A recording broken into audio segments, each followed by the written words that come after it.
behavior when she was standing in one spot, rocking back and forth. Unfortunately, she'll probably do that forever, no matter where you put her, or even if you keep her. We have elephants that have been in zoos and circuses that have been chained or restrained in small areas, and that's what they do. It drives them crazy, basically, and they have nothing else to do.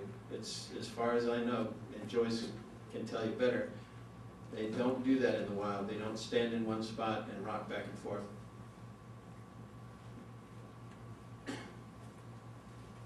Well, it seems like we have a little glitch.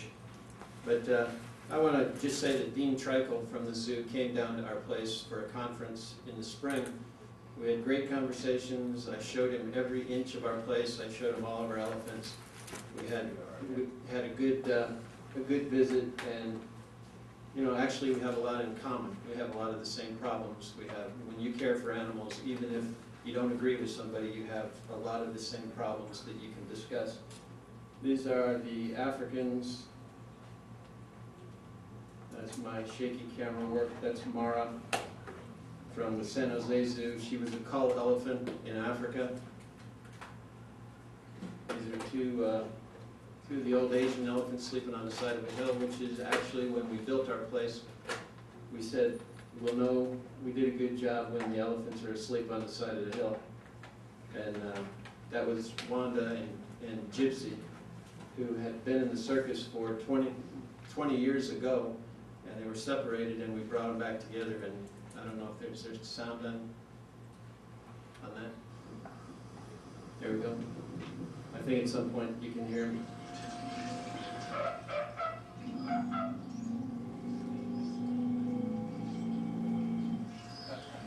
There are two things going on here.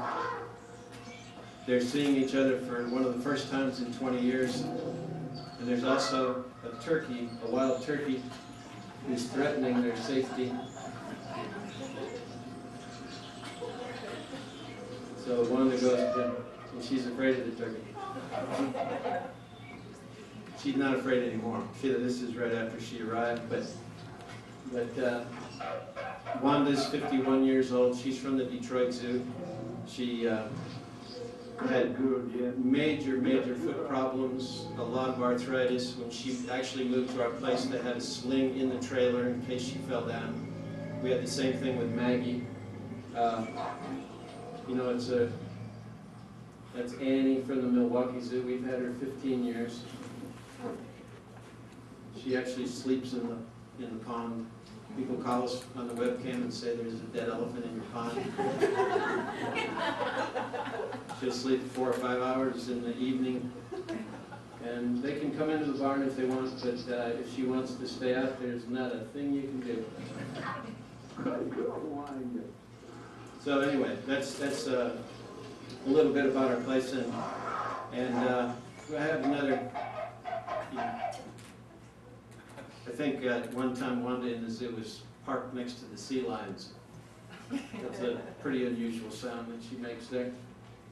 But they make a million sounds. They make a lot of sounds. Some sounds we can't even hear. If these two get separated by 500 yards out in the habitat, they'll sprint back to each other. They're so upset that they can't find the other one.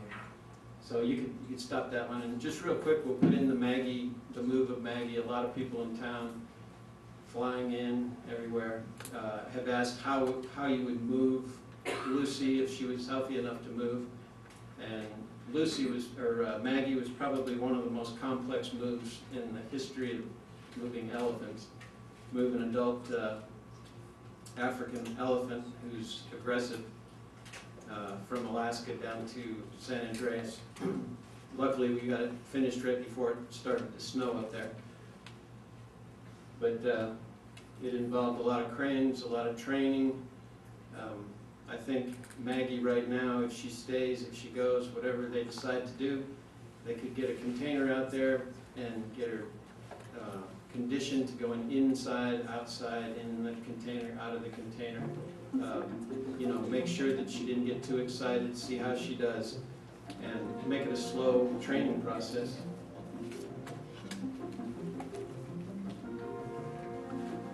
So this is the day we We only had 2 weeks to train her, so we trained her to go in, and everything is expensive in an elephant move.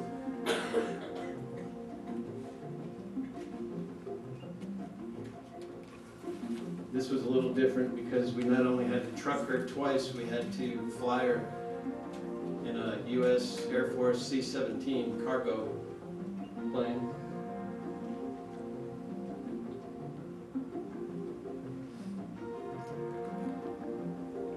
And she only trumpeted once, and it was right as we exited the zoo. I don't know if that meant anything, but the good thing was there was incredible cooperation with the keepers. The director, you know, that it couldn't have gone better. And that's really the case in every single case we moved an elephant, we've had great cooperation. The people from Detroit, you talk about loving an elephant, they still come out on their own time to visit Wanda and help train her. If Lucy came, the keepers would be welcome, they could come down. Lucy could come for the winter like everybody else and spend a little time while it's cold up here, and if it didn't work out, we had a 2-year limit on Maggie.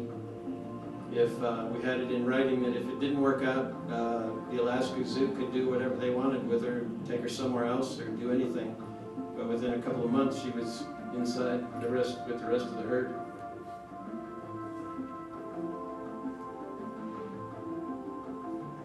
Looking back at this, Maggie looked a little rough that day. I thought she had improved drastically, but they weren't sure she would live through another winter up there, so we were kind of pressed into trying something. And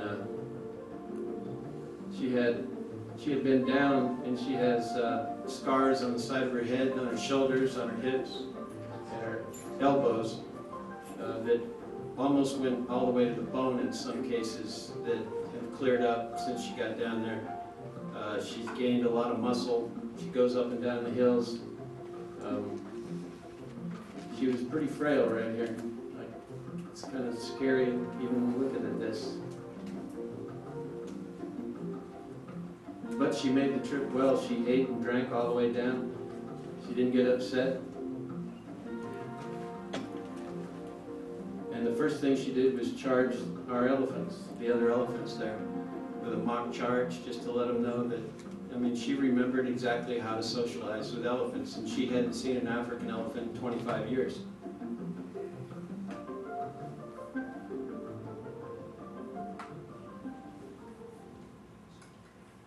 Anyway, I think that'll do it. I think this might be going a little long. We have another video if anybody wants to see it of her first day out in the habitat, but this is just her coming out. We have a big area, a common fence line where the other elephants can come and see her. She can be safe, she can get exercise going up and down the hills.